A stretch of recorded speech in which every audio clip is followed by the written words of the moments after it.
सती हूं और ये सारे रूप भी सती ही हैं। मैं ही आद्य पराशक्ति पर ब्रह्म स्वरूपिणी हूं। जिसने आपको वरदान दिया था, आपको पति रूप में पाने का, पत्नी रूप में आपको प्राप्त होने का वरदान मैंने दिया था, वही सती मैं हूं। बोले बाबा, बोले फिर ये 10 रूप कौन है? बोले ये मेरे ही रूप है। तो बोले हे देवी, मुझे समझाओ कि ये लीला क्या है। तो माता रानी बोलने लग गई कि मैं काली जो तुम्हारे ऊर्ध्व में स्थित है, ये नीलवर्णी देवी शव पे आरूढ़ है। ये नीले रंग की जो शक्ति है, ये तारा है।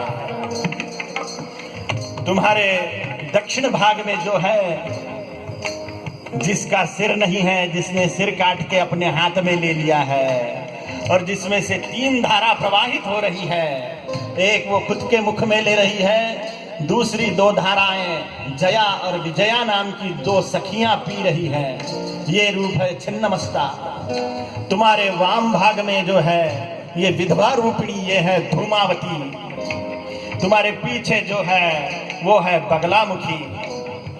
तुम्हारे ईशान कोण में जो है, वो है षोडशी त्रिपुर सुंदरी। तुम्हारे आग्नेय कोण में जो है, वो है त्रिपुर भैरवी। तुम्हारे नैऋत्य कोण में जो है, वो कमला है, और तुम्हारे आग्नेय कोण में है, वो राज श्यामला है, और तुम्हारे नीचे जो स्थित है, वो महाशक्ति है षोडशी भुवनेश्वरी। यह 10 महाशक्तियां मेरा ही स्वरूप है। और हे शिव, यह 10 महाशक्तियां तुम्हारे सामने ही इन अनंत कोटि ब्रह्मांडों में सबसे पहले प्रकट हुई हैं, और इन शक्तियों की ही आराधना से सारा जगत अनंत वैभव प्राप्त करेगा, अनंत शक्तियां प्राप्त करेगा।